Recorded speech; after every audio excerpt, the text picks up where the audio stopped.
स्वागत है आपके अपने YouTube channel the goal focus में। आज हम लोग क्लास 12 के कुछ बचे हुए प्रश्न को देखते हैं और इस सेशन की शुरुआत करते हैं। साथियों, टाइटल और थंबनेल देख करके आप लोग को पता चल गया होगा इस बार हिंदी सब्जेक्ट में 100 में से 100 नंबर कहीं नहीं जाएगा, ठीक है ना।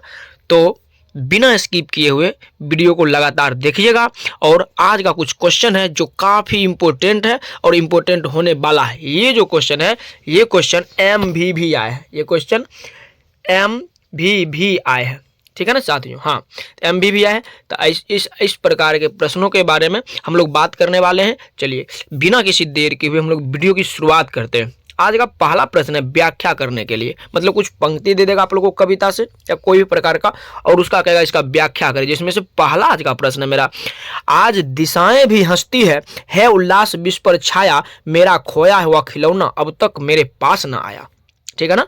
अब ये जो पंक्तियां ली गई है ना, ये पंक्तियां जो है सुभद्रा कुमारी चौहान के द्वारा, ये कवित्री हैं सुभद्रा कुमारी चौहान के द्वारा एक रचित कविता है जिसका नाम है पुत्र वियोग।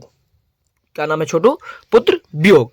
अब देखिए ये पुत्र वियोग नामक जो कविता है ना, जिसके रचयिता कौन है, तो रचयिता अगर पूछ दिया आपसे कि पुत्र वियोग कविता के रचयिता कौन है तो इसका सही आंसर आप लोगों को ऑब्जेक्टिव टाइप में मारिएगा तो सुभद्रा कुमारी चौहान मारिएगा। क्या मारिएगा? सुभद्रा कुमारी चौहान।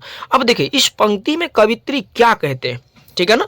हाँ, कवित्री कहते हैं कि आज सभी दिशाओं में खुशियां फैली है, संपूर्ण विश्व में उल्लास का माहौल है, किंतु मेरा खोया हुआ पुत्र, मतलब यहाँ पर शीर्षक का नाम है पुत्र वियोग, मतलब पुत्र की खोने की बात है, ठीक है ना। तो मेरा खोया हुआ पुत्र जो मेरा खिलौना था वो अब तक मुझे प्राप्त नहीं हुआ, ठीक है ना। उम्मीद करते हैं ये आपको क्वेश्चन काफी अच्छा से समझ में आया होगा, ठीक है ना। अगला सेकेंड आप लोग को क्वेश्चन दिखता होगा यहाँ पे और कुछ बच्चों को परेशानियां होगी देखने में, चूंकि यहाँ पर टिक आउट ना किया हो। ये जो क्वेश्चन है ना, ये जो है ये क्वेश्चन ही है, ठीक है ना। क्वेश्चन है ये, व्यक्ति से नहीं हमें तो नीतियों से झगड़ा है, सिद्धांतों से झगड़ा है, कार्यों से झगड़ा है, ठीक है ना। क्वेश्चन क्या है? व्यक्ति से नहीं हमें तो नीतियों से झगड़ा है, सिद्धांतों से झगड़ा है, कार्यों से झगड़ा है। अब देखिए ये जो पंक्तियां लिखा गया है, ये पंक्तियां जो है ये लिखा गया है जयप्रकाश नारायण के द्वारा। किसके द्वारा लिखा गया है? जयप्रकाश नारायण जी के द्वारा लिखा गया है, ठीक है ना साथियों। किनके द्वारा लिखा गया है? जयप्रकाश नारायण जी के द्वारा लिखा गया है। और इस शीर्षक का नाम है संपूर्ण क्रांति। शीर्षक का क्या नाम है? तो शीर्षक का नाम है संपूर्ण क्रांति। शीर्षक का नाम है संपूर्ण क्रांति। जैसे पूछ दे कि संपूर्ण क्रांति के जो है ना किसने लिखा है, संपूर्ण क्रांति को किसने लिखा, तो इसका सही आंसर क्या हो जाएगा? जयप्रकाश नारायण। क्या आंसर हो जाएगा मेरा? जयप्रकाश नारायण, ठीक है ना। अब देखिए कहता जेपी बताते हैं, जेपी कहने का मतलब ये हुआ कि जयप्रकाश। जेपी बताते हैं कि उनके कुछ मित्र चाहते हैं कि जेपी और इंदिरा में मेल मिलाप हो जाए। इसी संदर्भ में जेपी कहते हैं कि मेरी लड़ाई इंदिरा से नहीं है बल्कि नीतियों से है। बल्कि किससे है? नीतियों से है। वो कहते हैं कि मेरी जो है ना लड़ाई ये इंदिरा से नहीं है, ये मेरी लड़ाई जो है ये नीतियों से है, ठीक है ना। किससे है? नीतियों से है।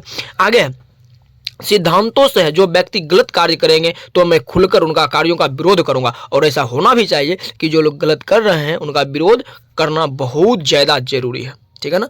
अगला प्रश्न है मेरा, जिस पुरुष में नारीत्व नहीं है वह अपूर्ण है। क्वेश्चन को ध्यान से देखेंगे और क्वेश्चन क्या है मेरा कि जिस पुरुष में नारीत्व नहीं है वह अपूर्ण है। अब ये जो क्वेश्चन है ना ये काफी इंपॉर्टेंट प्रश्न है। जिस पुरुष में नारीत्व नहीं वह अपूर्ण है। अब देखिए ना ये जो पंक्ति है ना, ये पंक्ति लिखा गया है, ये पंक्ति जो है ये लिखा गया है किनके द्वारा? तो ये पंक्ति लिखा गया है दिनकर जी के द्वारा। किनके द्वारा लिखा गया है? दिनकर जी के द्वारा। और ये दिनकर जी के द्वारा लिखा गया एक शीर्षक है जिस शीर्षक का नाम है अर्धनारीश्वर। क्या नाम है? अर्धनारीश्वर। ये अर्धनारीश्वर जो है ना इनको लिखने का काम किसने किया? तो दिनकर जी ने किया। ये ऑब्जेक्टिव टाइप क्वेश्चन आप लोग को पूछ सकता है, ध्यान में रखेंगे। अब देखिए इस पंक्ति के माध्यम से लेखक क्या बताना चाहते हैं? तो लेखक बताते हैं कि पुरुषों में नारियों के गुण आने से उसके पुरुषत्व में कोई बहाव नहीं लगता। पुरुष नारीत्व से ही पूर्ण होता है। जिस पुरुष में नारी का गुण नहीं है वह अपूर्ण है, ठीक है ना। अगला क्वेश्चन है मेरा कि हर वो आदमी जो मेहनत कश लोहा है, हर वो औरत दबी सताई बोझ उठाने वाली लोहा। ये क्वेश्चन काफी इंपॉर्टेंट है, इस वर्ष के लिए काफी इंपॉर्टेंट है। ये क्वेश्चन जो है ना ये VVI क्वेश्चन है, VVI, ठीक है ना। ये क्वेश्चन जो है ये भी आई क्वेश्चन है, ठीक है ना। क्वेश्चन क्या, फिर से एक बार क्वेश्चन को देखते हैं कि हर वो आदमी जो मेहनत कश लोहा है, हर वो औरत दबी सताई बोझ उठाने वाली लोहा।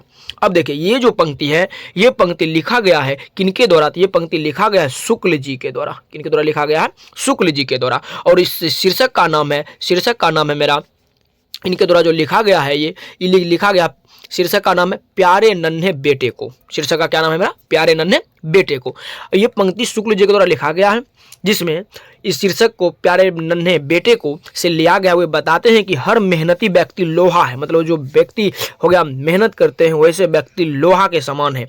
और वह औरत और जो दबी सताई हुई है वो भी लोहा है, ठीक है ना। चलिए अगला क्वेश्चन है मेरा, व्याख्या करने वाला से हट के क्वेश्चन है। और क्वेश्चन है ये चीज कि बिटिया कहाँ कहाँ लोहा पहचान पाती। क्वेश्चन क्या है मेरा, क्वेश्चन आप लोग को दिख रहा होगा डिस्प्ले पर, बिटिया कहाँ कहाँ लोहा पहचान पाती है। ये भी क्वेश्चन आप लोग के एग्जाम के लिए इंपॉर्टेंट ही माना जाएगा, लेकिन उतना भी इंपॉर्टेंट नहीं, लेकिन फिर भी इंपॉर्टेंट है।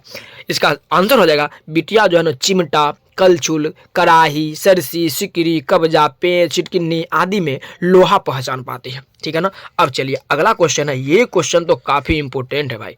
ये क्वेश्चन को आप लोग को बहुत अच्छे ढंग से देखना पड़ेगा।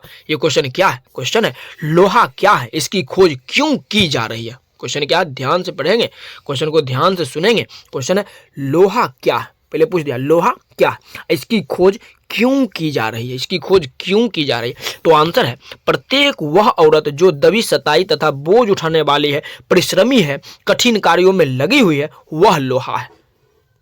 क्या है क्वेश्चन, सॉरी आंसर क्या है, आंसर है प्रत्येक वह औरत, ठीक है ना, जो दबी सताई है तथा बोझ उठाने वाली, परिश्रमी है मतलब मेहनत कर रही है, कठिन से कठिन कार्यों को करने में लगी हुई है, वैसी औरत लोहा है। और लोहा शक्ति का वह ऊर्जा प्रतीक है। लोहा की उपयोगिता जो उसकी अपार शक्ति में निहित है को देखते हुए उसकी खोज की जा रही है, ठीक है ना। चलिए अगला क्वेश्चन क्या है, अब देखिए अगला क्वेश्चन, ये जो क्वेश्चन आप लोग को दिख रहा होगा अभी डिस्प्ले पर, ये क्वेश्चन कई बार पूछा जा चुका है, ठीक है ना। ये क्वेश्चन कई बार पूछा जा चुका है, ये क्वेश्चन MVV आया है, ये क्वेश्चन MVV आया, मतलब मोस्ट वेरी वेरी इंपॉर्टेंट है। और ऐसे क्वेश्चन को स्किप ना कीजिएगा, ठीक है ना।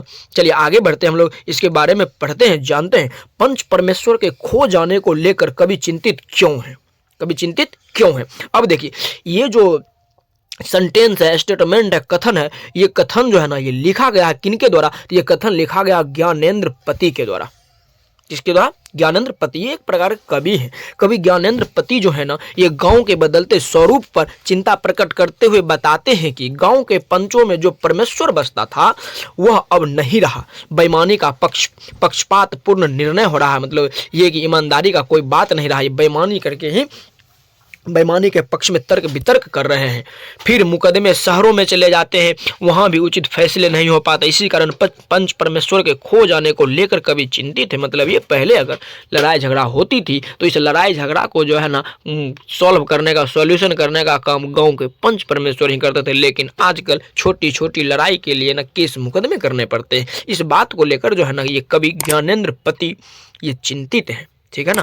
अब क्वेश्चन अगला क्या है मेरा, रक्त की लेई का क्या अर्थ है, रक्त की लेई का क्या अर्थ है। अब ये जो सेंटेंस, ये जो आप लोग पंक्ति देख रहे हैं, ये पंक्ति लिखा गया जायसी के द्वारा। किसके द्वारा लिखा गया है, जायसी के द्वारा। और ये शीर्षक का नाम है करबक। शीर्षक का क्या नाम है, करबक। करबक शीर्षक एक कविता का एक पंक्ति है, इससे लिया गया। कवि जायसी ने करबक शीर्षक कविता में प्रेम की पीड़ा का वर्णन किया है।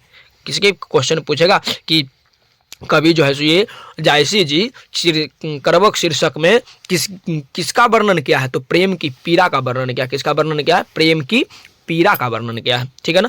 प्रेम की इस पीड़ा कथा को अपने रक्त की लेई से जोड़कर लिखा है। वे इतने भावपूर्ण हो चुके हैं कि इस गहरे प्रेम की कथा को अपने आंसुओं से भिगो कर लिखे हैं, ठीक है ना। चलिए